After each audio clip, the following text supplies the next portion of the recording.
All right. So my talk is about Brazil from its colonization to its, independence is an interesting word, what happened to Brazil, but to its independence. This talk isn't so much about Portugal or Brazil as it is about the sort of hilarious insanity that people undergo when they are stretched out, either temporally or spatially. So everything we do, like in like a small time period or like in like a classroom or something, makes a lot of sense, right? Like I'm not just doing crazy weird things when I talk, right? But when you look at humans over a long course of history, you get sort of like this weird Douglas Adamsian like picture that doesn't really paint humans as very consistent creatures. And so a lot of this is going to be about that. You know, why the hell did Portugal do the things it did in Brazil? Well, partly people don't act normally or consistently when you have a lot of different governments, a lot of time passing, and a lot of space between Brazil and Portugal. Let's see, we should start by defining a few terms. All of this starts during the Reconquista, which was basically, we have Portugal, Aragon, Castile, some other kingdoms that were kingdoms in Spain. And basically like all of that and this was controlled by the Moors and various Muslim groups that actually they were pretty chill. They didn't really go kill a lot of people. They allowed you to pay a tax to remain whatever religion you were. But people in Castile did not like them very much. And so the Reconquista was a several hundred-year war to kick them out of Spain. And that's really where this kind of colonial mentality started in Europe, was basically look at all these other people that conquered us. We got to kick them out and then sort of spread our glory everywhere. So, I mean, basically the beginning of the final war of the Reconquista started in about 1481.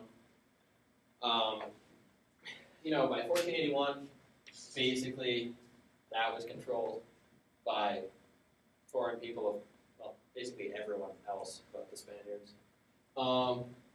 And they knocked them all the way back to Morocco. Now, something interesting about places like Morocco, places like Brazil, is they have a lot of native people in them. And I am actually going to refer to them by what we consider today very racist terminology. I'm going to call them Indians in Brazil, and I'm going to call them Moors if they are Muslims invading the peninsula. And there's a very good reason for this, which is that Indiano came to mean something very specific. Moor came to mean something very specific to the Spaniards. So to call them North Africans would be technically correct, but wouldn't really convey who they were. I mean, you've got Moors here, right? You also got lots of other North Africans. In Brazil, you have Indianos, right? Actually, they call them the Maya. We call them Mayans here.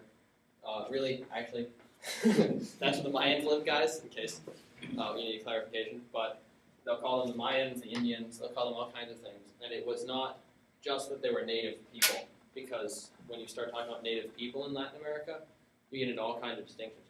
What about someone who was born to a Spanish family and is a native of South America, as opposed to someone who was born to Spaniards here, or Spaniards here? That's an interesting one. So Indiano, or Indian, is a really technical term that actually had tax definitions.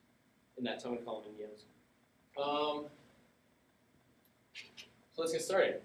All right, so the Reconquista began about 1481.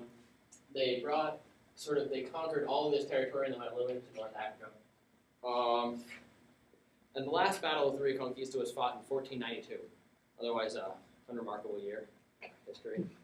And this dude, who you may not have heard of, named Columbus, was actually present at the last battle in 1492, somewhere up here in Morocco, that sort of ended the Reconquista. And surprisingly enough, this nobody named Columbus decided that he was going to travel around the world to find India. As you know, basing up funding landed here, and discovered this new place called America. So, I mean,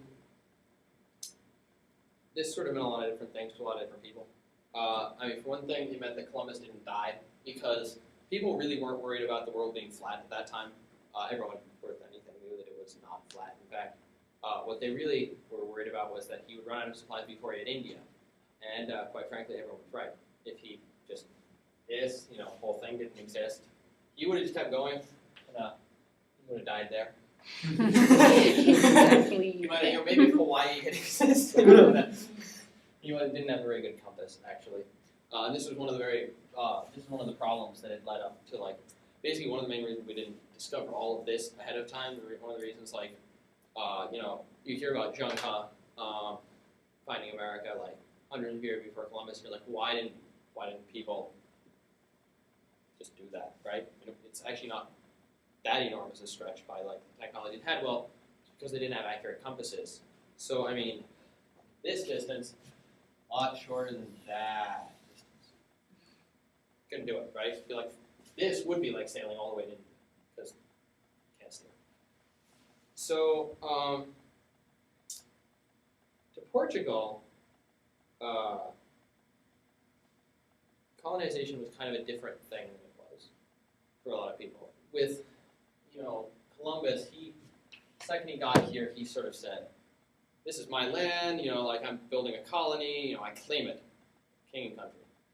Not really what the Portuguese did. They sort of wandered down here around their first presence in Africa was their attack on the city of Ceuta in 1415, about 70 years before Columbus-ish, which, sort of opened up this coastal area to Portuguese slave trading, and they were really good at what they did. They took more slaves than anyone else, and you think, okay, fine, they were slavers, but if you think about what it takes to maintain sort of a slave population, you'll see that this is quite remarkable because they had, 10th of the population of Spain? Maybe less. So they weren't doing this with huge militaries, the way that the Spanish did, right? Spanish came, Columbus had 400, 500 men, right? He wanted to conquer the area. What the Portuguese would do is these small little ships would come here, and they'd set up on the coast. And they'd find the nearest person with a different skin color than them, and they'd say, "Hey, I have a deal for you. If you bring me, first guy said, if you bring me 2 people like you, I won't kill you." And this was the beginning of Portuguese slave trade. And they took 2 slaves back to Portugal, and they're like, "Holy crap, this is the best thing ever."